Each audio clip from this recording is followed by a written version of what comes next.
Buffering हो रहा है। नमो वरिहंताणं, नमो सिद्धाणं, नमो आयरीयाणं, नमो वज्रायाणं, नमो लोये सव्यसाहूनम्। मोक्षमार्गस्य नेतारं, भेत्तारं कर्म भूभृताम्, ज्ञातारं विश्वतत्त्वानां, वन्दे तद्गुणलब्धये। ओंकारं बिन्दुसंयुक्तं नित्यं ध्यायन्ति योगिनः, कामदं मोक्षदं चैव ओंकाराय नमो नमः। मंगलम भगवान वीरो, मंगलम गौतमो गणी, मंगलम कुंद कुंदाद्यो, जैन धर्मोस्तु मंगलम। सर्वमंगल्य मांगल्यम, सर्वकल्याणकारकम, प्रधानं सर्वधर्माणां, जैनं जयतु शासनम। देखिए, तत्वार सूत्र चौथे अध्याय में उर्दू लोक की चर्चा प्रारंभ हुई। अभी अपना पूरा नहीं हुआ था, बीच में कुछ रह गया था। तो ये विकास जी छाबड़ा साहब की पीडीएफ है, श्रीमती सारिका छाबड़ा जी की। उन्होंने प्रेजेंटेशन को डेवलप किया है, तो इसके माध्यम से रिवीजन हो जाएगी अपनी जल्दी से। देखिए, ये जो उर्दू लोक है, इसकी लंबाई 7 राजू है, क्योंकि मध्य लोक से ऊपर तक 7 राजू और मध्य लोक से नीचे तक भी 7 राजू है। तो उर्दू लोक की डायमेंशंस बताई 7 राजू। अभी जो 3 राजू लिखा है ना, ये एवरेज चौड़ाई है। एवरेज कैसे निकाला? देखो, यहाँ 1 राजू है, ऊपर 1 राजू है, और बीच में यहाँ 5 राजू है। तो इसमें कैसे निकाला इन्होंने? मैक्सिमम और मिनिमम का प्लस करके 2 से डिवाइड कर दिया। कहाँ पर स्थित है ये उर्दू लोक? जो सुमेरु पर्वत की चूलिका है, उस चूलिका से आड़े बाल के अंतर से पहले जो पहला स्वर्ग है उसका विमान है, ऋजु विमान। तो यानी सुमेरु पर्वत की चूलिका से ऊपर उर्दू लोक प्रारंभ हो जाता है। इसका आकार कैसा है? मृदंग के आकार का। जो एक लंबी ढोल होती है ना, साउथ इंडियन वाली, तो वो मृदंग है, उसके आकार का है ये। निवास, उर्दू लोक में कौन कौन रहते हैं? वैमानिक देव रहते हैं, एक इंद्रिय त्रियंच रहते हैं, सिद्ध भगवान रहते हैं। अच्छा, आप ये बताइए, भवनवासी व्यंतर ज्योतिषी उर्दू लोक में रहते हैं कि नहीं? वो नहीं रहते। ठीक है। देखिए, पहला सूत्र था देवास चतुर निकाया। इसका मीनिंग बताइए, कौन बताएगा?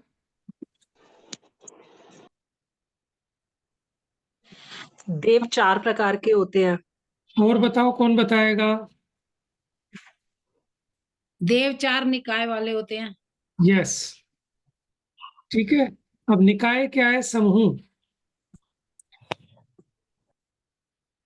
भवनवासी व्यंतर ज्योतिषी वैमानिक, जो भवनों में निवास करते हैं भवनवासी, जो नाना प्रकार के देशों में निवास करते हैं वो व्यंतर। ज्योतिषी, जो ज्योतिर्मय विमानों में निवास करते हैं। और वैमानिक कौन है? जो उर्दू लोक के विमानों में निवास करते हैं। भवनवासी देव कहाँ रहते हैं? कुछ तो मध्य लोक में, कुछ अधोलोक में। देखिए, अधोलोक में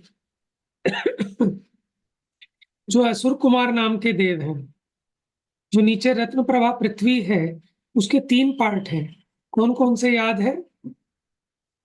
बताओ। भाग, पंख भाग और बहुल भाग। पहला खर भाग, फिर पंख भाग, और फिर अबहुल भाग। ठीक है। तो जो पहला पार्ट है खर भाग, उसमें असुर कुमार को छोड़कर शेष 9 प्रकार के भवनवासी देवों का निवास है।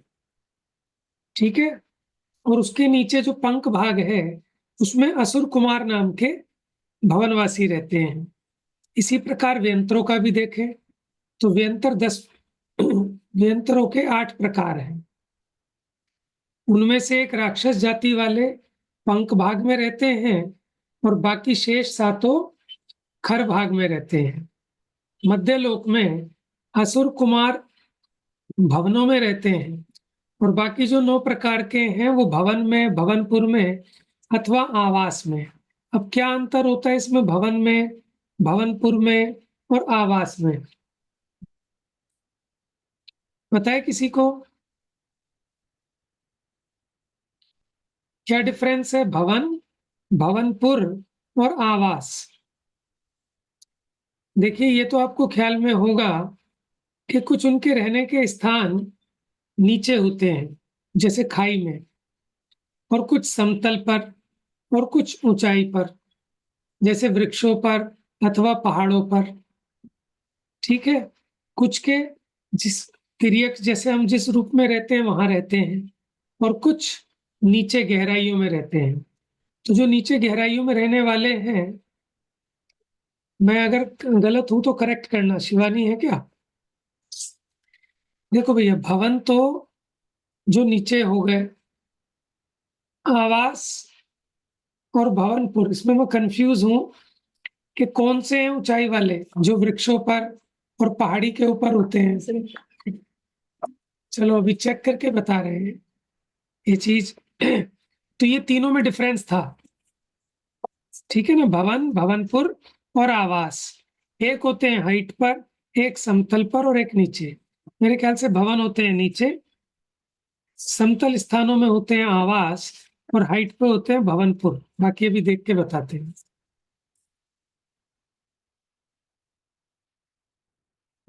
हाँ जी ठीक है। और भैया भवनों में क्या होते हैं? क्या मतलब?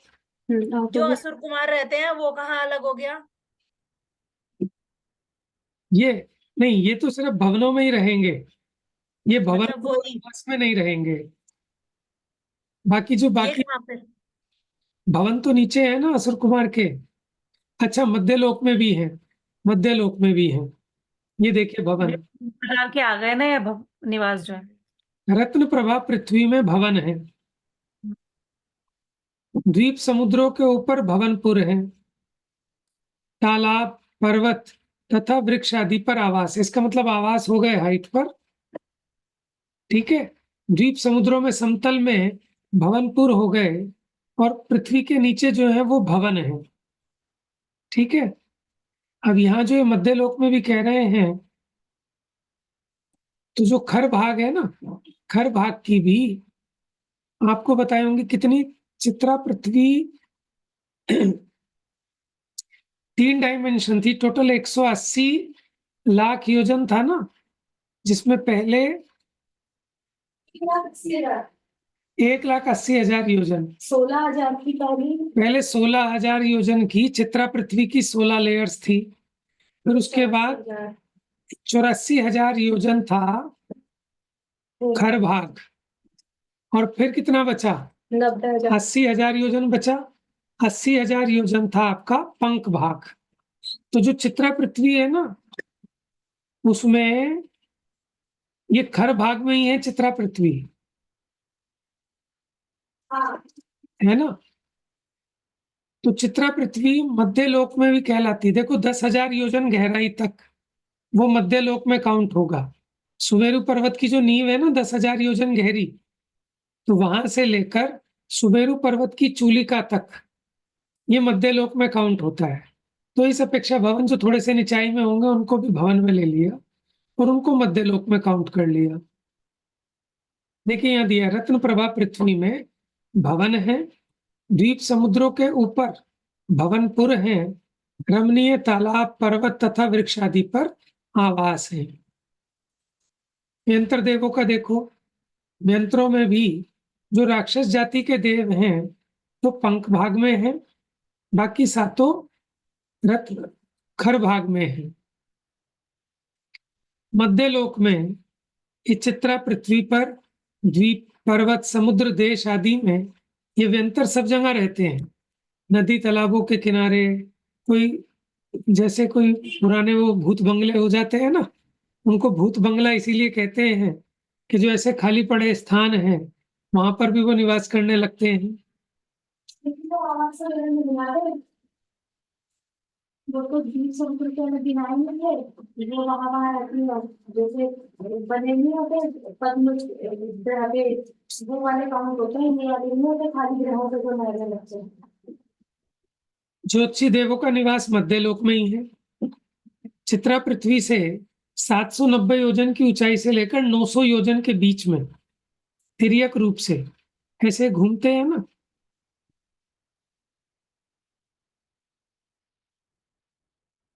और देखो ऐसे फैले हुए हैं, कहाँ तक? घनोदधि वात वलय तक। सबसे भीतर कौन सा होता है? घनोदधि होता है, फिर उसके बाहर घन होता है, और सबसे बाहर की लेयर होती है तनुवात वलय। ठीक है, भी रिवाइज होता जा रहा है आपका। वैमानिक देव उर्दू लोक में रहते हैं। स्वधर्म स्वर्ग के प्रथम पटल के विमान से प्रारंभ करके अंतिम सरवार सिद्धि विमान तक। आदित्य त्रिशु पीतांत लेश्या, क्या कह रहे हैं? आदित्य त्रिशु पीतांत लेश्या, आदि के 3 में जो पहले 3 निकाय हैं वहां कौन कौन सी लेश्या होती हैं? पीत है अंत में जिसके, तो बताओ कौन कौन सी होंगी? कृष्ण, नील, कापोत और पीत। कहाँ कहाँ हो सकती है? भवनवासी में, व्यंतर में, ज्योतिषी में। वैमानिक में नहीं हो सकती। लेश्या क्या होती है? कषाय से अनुरंजित योगों की प्रवृत्ति, वो लेश्या कहलाती है। क्या कहा? कषाय से अनुरंजित योगों की प्रवृत्ति वो लेश्या है।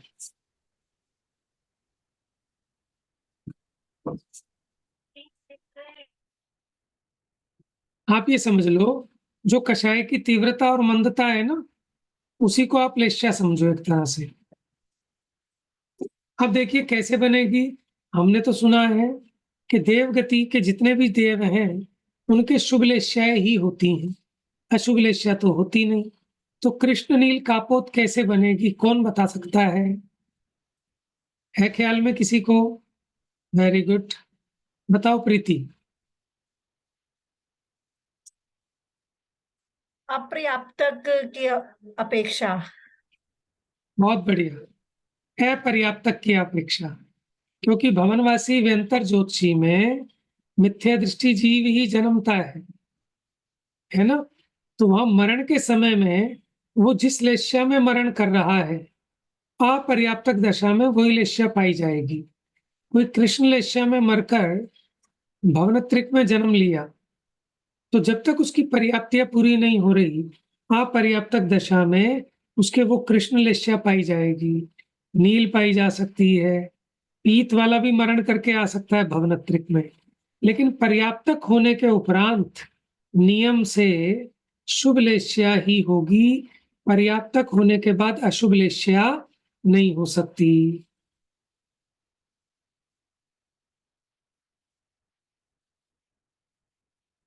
भवनवासी व्यंतर ज्योतिषी देवों के लेश्या, देखो 2 प्रकार की लेश्या है, द्रव्य लेश्या और भाव लेश्या। तो यह द्रव्य लेश्या से मतलब नहीं है। द्रव्य लेश्या होती है शरीर का रंग, ठीक है, उससे मतलब नहीं है। यहाँ तो भाव लेश्या से मतलब है, परिणामों में जो कलुषता की मंदता तीव्रता है उसकी बात है। अब अपर्याप्तक अवस्था में कृष्ण नील कापोत हो सकती है।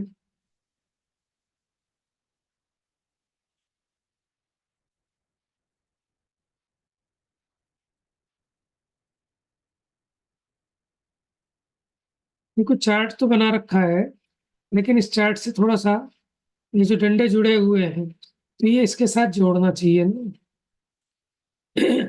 देखो अपर्याप्तक दशा में ही पाई जा सकती हैं तीनों अशुभ लेश्याएं। ये तीनों अशुभ लेश्याएं पर्याप्तक दशा में नहीं पाई जाएंगी, पर्याप्तक में पाई जाएगी तो पीत, ठीक है, क्योंकि ये नीची जाति के देव कहलाते हैं भवनत्रिक वाले, मिथ्या दृष्टि ही जन्म लेते हैं इसमें। अगला है इनके भेद प्रभेद। दशाष्ट पंच द्वादश विकल्पः कल्पोपन्न पर्यन्तः। 10 अष्ट पंच माने 5 द्वादश यानी 12 क्रम से लगाना। भवनवासी के 10 भेद, व्यंतर के 8, ज्योतिषी के 5 और वैमानिक के 12। विकल्पा माने भेद, कल्पोपन्न पर्यंता माने कल्पों तक ये भेदों की व्यवस्था है। उसके आगे जो कल्पातीत हैं उनकी अभी बात नहीं है।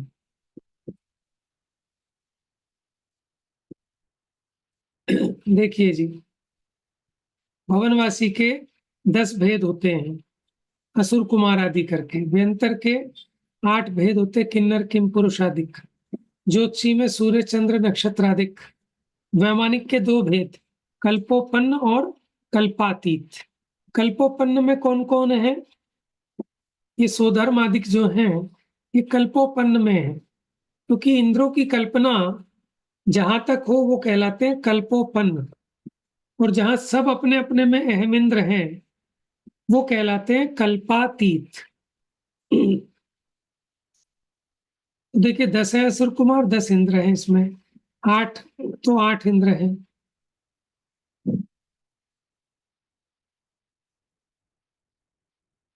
अब ये इसमें ज्योतिषी में 8 कैसे बता रहे हैं? चलिए, कल्पोपन्न में स्वर्ग होते हैं 16, लेकिन 16 स्वर्गों के 12 इंद्र होते हैं। ठीक है, अच्छा वो इस अपेक्षा बता रहे हैं जो 10 और 8 बता रहे हैं ना, अभी आगे आएगा। जो हमने भेद देखे थे कौन कौन से थे वो? त्रायस्त्रिंश, अंग रक्षक, ठीक है ना, वो सामानिक परिस्थिति का आगे आ जाएगा भेद। ये रहा इंद्र सामानिक, त्रायस्त्रिंश पारिषदात्म रक्ष लोकपालानिक, प्रकीर्ण का भी योग्य किल विशिकाश्चैकशः। ऐसे जो 10-10 भेद हैं ये किस किस में नहीं होते? व्यंतर और ज्योतिषी में ये 10 भेद नहीं होते, 2 कम होते हैं। कौन कौन से कम होते हैं? त्रायस्त्रिंश लोकपाल वर्ज्य, त्रायस्त्रिंश लोकपाल वर्ज्य व्यंतर ज्योतिष कहा। व्यंतर और ज्योतिषी में लोकपाल और त्रायस्त्रिंश का भेद नहीं होता, इसलिए इनमें 8-8 इंद्रादि गिनाए। भवनवासियों में 10 इंद्रादि गिना दिए, और वैमानिक में भी 10 भेद होते हैं। ये 12 भेद अलग हैं, ये तो 12 स्वर्गों के हिसाब से हैं। कल्पोपन्न में इंद्र सामानिक आदिक भेद होते हैं, कल्पातीत में ये भेद नहीं होते, सब अपने अपने मालिक अहम इंद्र हैं। चलिए अब इनका एग्जाम्पल देखिए। इंद्र होता है राजा की तरह, सामानिक जो समानता वाले होते, पिता गुरु उपाध्याय की भांति। त्रायस्त्रिंश ये संख्या में 33 होते हैं, इसलिए इनका नाम त्रायस्त्रिंश है।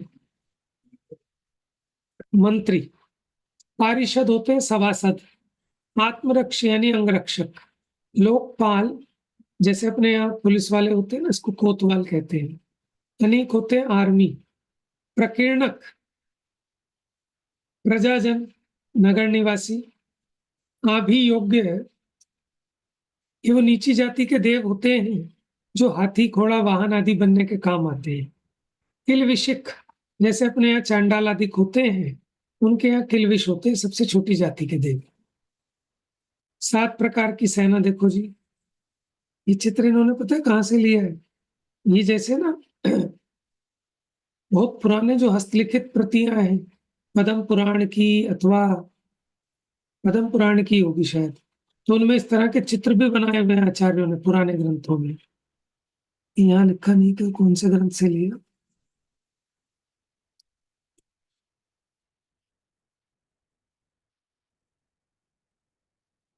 तो देखिए 7 प्रकार की सेना, हाथियों की, घोड़ा, बैल, रथ, नर्तकी, गंधर्व, पदाती, पदाती माने प्यादे।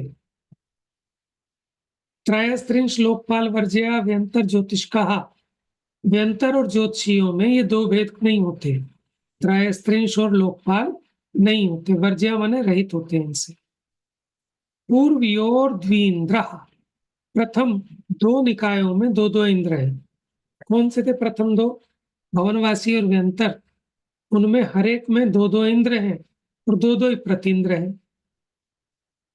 व्यंतर और ज्योतिषियों के 8 भेद, 2 हटा लिए, बाकी 8 बता दिए। उनमें से जो 10 प्रकार के थे ना, उसमें से हमने कौन कौन से हटा लिए? त्रायस्त्रिंश और लोकपाल हटा लिए।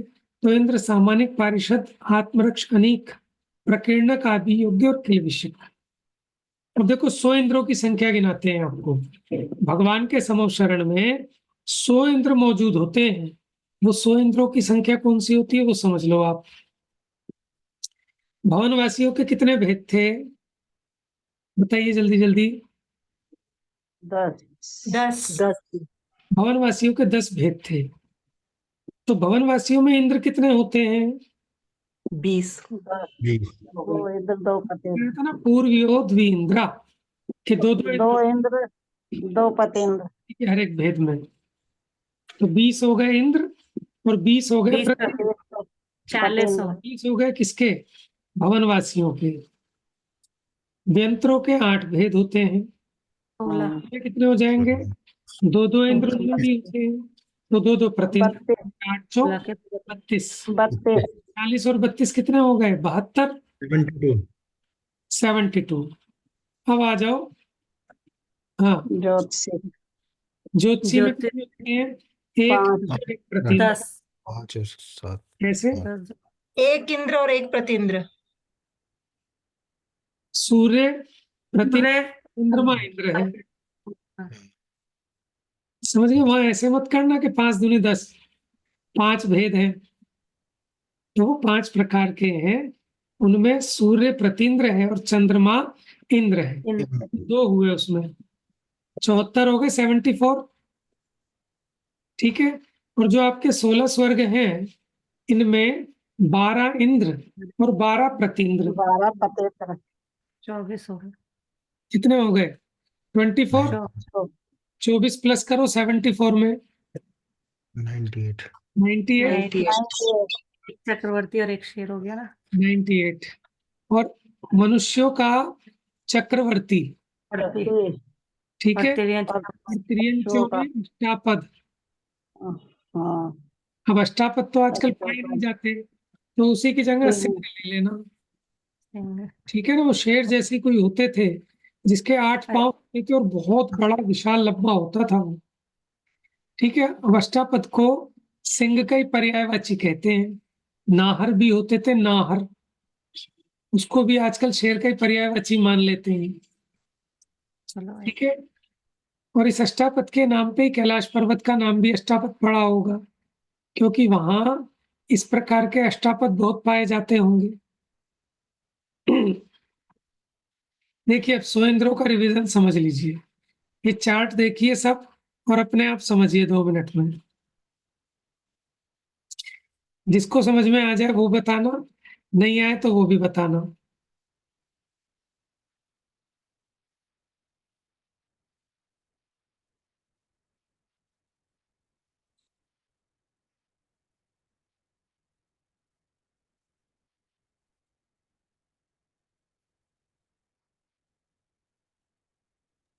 वैमानिकों का नहीं समझ आया भैया। वैमानिकों के 24 कैसे होंगे? देखो, जो 16 स्वर्ग होते हैं ना, पहले जो शुरू के 4 स्वर्ग हैं, उनमें हर एक स्वर्ग में एक एक सेपरेट सेपरेट इंद्र है। ठीक है। लेकिन जो बीच के 8 स्वर्ग हैं, जो बीच के 8 स्वर्ग हैं, उनमें 4 ही इंद्र हैं। जैसे ब्रह्मोत्तर है तो उनमें एक ही इंद्र है। लांतव कापिष्ट में एक ही इंद्र है, वही दोनों का मैनेज करता है। समझ रहे? तो ऐसे बीच के जो 8 स्वर्ग हैं, यानी 4 युगल, पहले 2 युगल में 4 इंद्र, फिर बीच के 4 युगल में 4 इंद्र, और फिर अंत के 2 युगल में 4 इंद्र। तो इस प्रकार 4 12 इंद्र होते हैं और 12 प्रतींद्र होते हैं। देखो, सौधर्म में अलग इंद्र है, ईशान में अलग इंद्र है। ठीक है। सानत कुमार में अलग है, महेंद्र में अलग है। ठीक है। लेकिन ब्रह्मोत्तर में एक ही इंद्र है, वो ब्रह्म इंद्र है। ठीक है। ब्रह्मोत्तर लांतव कापिष्ट में भी एक ही है, मेरे ख्याल से लांतव। ब्रह्मोत्तर, लांतव, कापिष्ट, शुक्र महाशुक्र में शायद महाशुक्र है। सतार सहस्रार, उसमें सहस्रार है शायद। आनत प्राणत में अलग अलग है, आरण अच्युत में अलग अलग है। तो इसलिए यहाँ 12 बैठते हैं इंद्र। स्वर्ग तो 16 गिना है, लेकिन इंद्र कितने होंगे इनके? 12। तो 12 इंद्र और 12 प्रतींद्र, तो 12 दूनी 24। ठीक है, देखो जैसे भवनवासी के 10 भेद हैं, इनमें हर एक में 2-2 इंद्र होते हैं, 2-2 प्रतींद्र। ठीक है, तो 10 चौक 40 हो जाएगा। व्यंत्रों के 8 भेद, 2 इंद्र 2 प्रतींद्र, तो 8 चौक 32। चंद्रमा और सूर्य 2 हो गए। वैमानिकों के 12 भेद, उतने ही प्रतींद्र भी होंगे, 24। मनुष्यों का चक्रवर्ती 1, तिर्यंच का सिंह। तो इस प्रकार हो गए टोटल 100 इंद्र। जो गुरुदेव कहते थे ना कि तीर्थंकर परमात्मा ने 100 इंद्रों की उपस्थिति मां एवा आप्यूछ है कि तू परमात्मा छे ये नक्की कर। समझ में आया? तो 100 इंद्र ऐसे काउंटिंग है 100 इंद्रों की। माने सबसे ज्यादा, देखो कोई कहे, जैसे मान लो हम प्रवचन कर रहे हैं और हमारे प्रवचन में बड़े बड़े विद्वान बैठे हों, तो उससे बात सिद्ध होती है कि हमने जो बात कही वो बहुत प्रामाणिक है।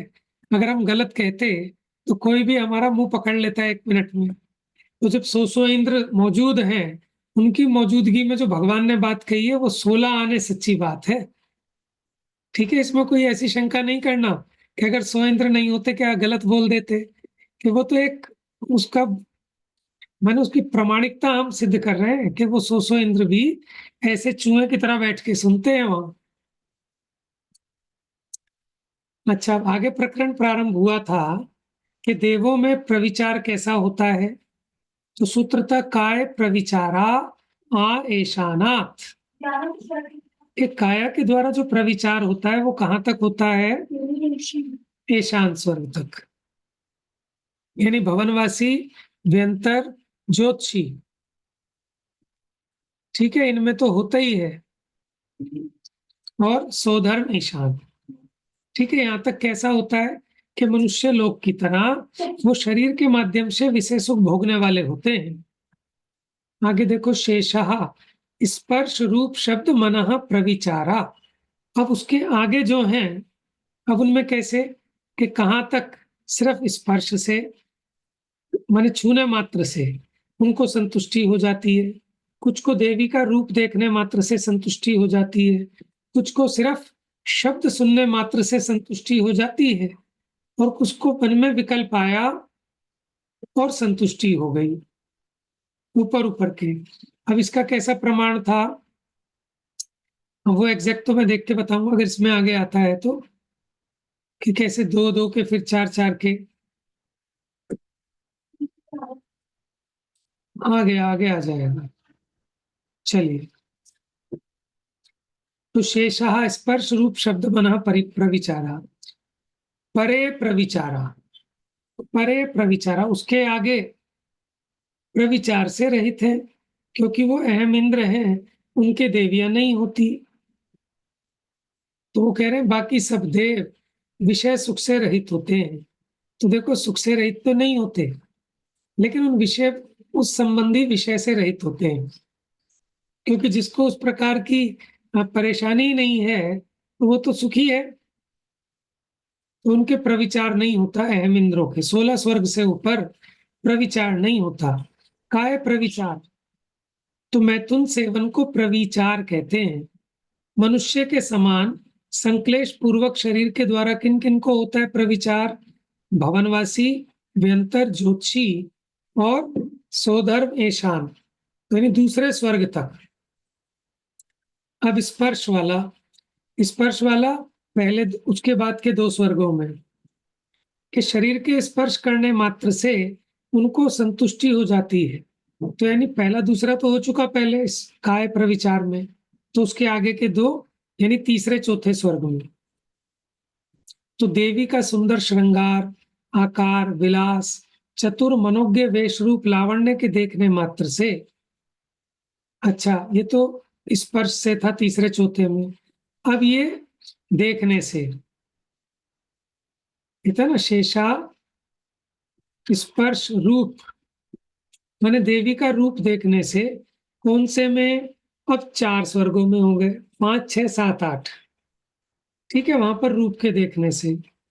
फिर शब्द देवी का मधुर गीत, कोमल हास्य, कोमल वचन, आभूषणों की ध्वनि सुनने से। तो आभूषणों की ध्वनि सुनने से उनको तृप्ति हो जाती है। फिर अगले 4 स्वर्ग लगा लेना। तो इस तरह याद कर लेना, पहले 2 काय प्रविचार में है, फिर अगले 2 स्पर्श प्रविचार में है, फिर 4 रूप प्रविचार, फिर उसके आगे के 4 शब्द प्रविचार, तो 12 तक पहुंच गए। अब मन प्रविचार, उसके आगे के 4 मन प्रविचार में है। एक दूसरे का मन में संकल्प मात्र करने से बस मैंने देवी के बारे में मन में सोचा, संकल्प हुआ, तृप्ति हो गई। अच्छा, प्रविचार रहित, अब 16वें स्वर्ग से ऊपर उनको ऐसी इच्छा ही नहीं है, तो उनके विषय वेदना का अभाव है। ये शब्द ठीक है। हम जो कह रहे हैं ना विषय सुख का अभाव, उससे ज्यादा बेहतर शब्द ये है कि विषय वेदना का अभाव। उन्हें विषयों की पीड़ा ही नहीं है। देखो, 4 व्यक्ति खुजली है, तो उनको हमने बढ़िया वाले कंघे से खुजाया, तो वो कहते हैं मजा आ गया। और 5वां व्यक्ति, उसको खुजली नहीं है, तो उसको खुजाएंगे भी नहीं और उसको मजा भी नहीं आएगा। ठीक है, या वो मजे में है, जिसको खाज नहीं है वो एक्चुअल मजे में है। जिसको खुजली हुई और फिर खुजाया, फिर जो मजा आया वो काल्पनिक मजा है। चलिए, अब भवनवासियों के भेदों के नाम पढ़िए। कौन पढ़ के दिखाएगा शुद्ध उच्चारण?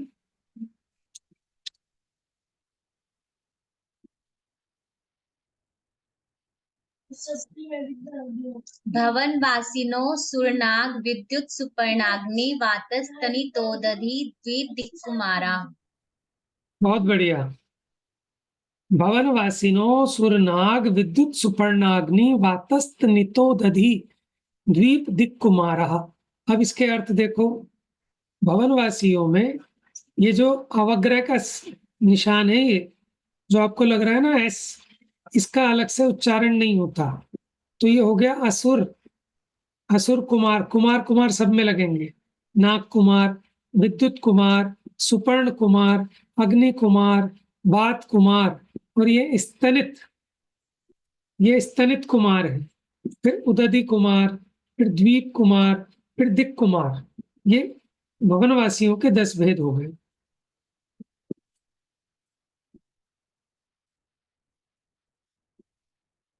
लेकिन क्या कि कुमार कुमार क्यों लग रहा है?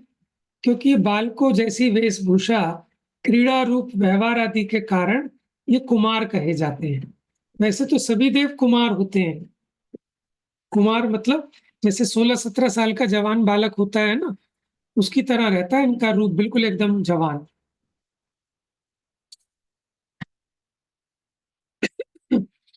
संख्यात वर्ष की आयु वाला देव एक समय में संख्यात योजन जा आ सकता है, और असंख्यात वर्ष की आयु वाला देव एक समय में असंख्यात योजन जा सकता है और आ सकता है।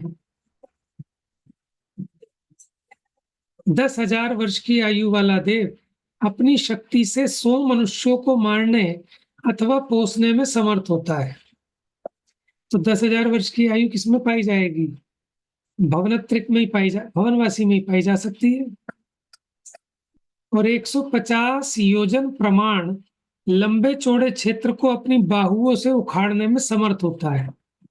ये भवनवासी की बात है, ठीक है। एक पल्ले की आयु वाला देव 6 खंडों को उखाड़ने तथा वहां रहने वाले मनुष्यों और त्रियंचों को मारने अथवा पोसने में समर्थ है। तो हीन देव की बात है, भवनवासी की। और अगर एक पल्ले की आयु वाला है तो 6 खंडों को उखाड़ दे, वहां के सारे मनुष्य त्रियंचों का नाश कर दे अथवा उनका पोषण कर दे, इतनी बल है उसमें। तो भवनवासी में जगन्य आयु 10,000 वर्ष, उत्कृष्ट आयु 1 सागर होती है। श्वासोच्छ्वास का जगन्य अंतराल 7 श्वासोच्छ्वास प्रमाण और उत्कृष्ट 15 दिवस है। 15 दिवस होता है एक पखवाड़ा, क्योंकि अगर उत्कृष्ट आयु होगी 1 सागर की होगी। जिसकी 1 सागर की आयु है वो एक पक्ष के बाद श्वासोच्छ्वास लेता है। ठीक है। और जगन्य जिसकी 10,000 वर्ष आयु है, वो काल को भी श्वासोच्छ्वास से गिनते हैं। तो 7 श्वासोच्छ्वास प्रमाण काल के अंतराल से एक बार श्वास लेता है। आहार, आप कहोगे भवनवासी के भी कौन सा आहार होता है? तो देवों के तो मानसिक आहार होता है। तो आहार का जगन्य अंतराल कुछ अधिक 5 दिन और उत्कृष्ट 1000 वर्ष है। विकल्प होता है उनको, आहार का विकल्प होता है। आहार ऐसा नहीं होता, मानसिक आहार होता है। मन में चिंतन हुआ, मन में विकल्प हुआ और उसकी इच्छा पूर्ति हो गई।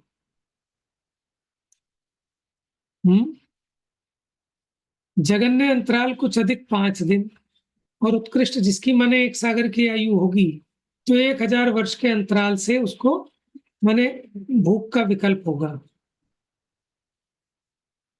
भवनवासी में ये जो असुर कुमार देव हैं, ये प्रथम 3 नरक तक जाकर नारकियों को उनके पुराने भव का बैर याद दिलाकर आपस में लड़ाते हैं। हाँ, पढ़िए जरा, कौन पढ़ेगा?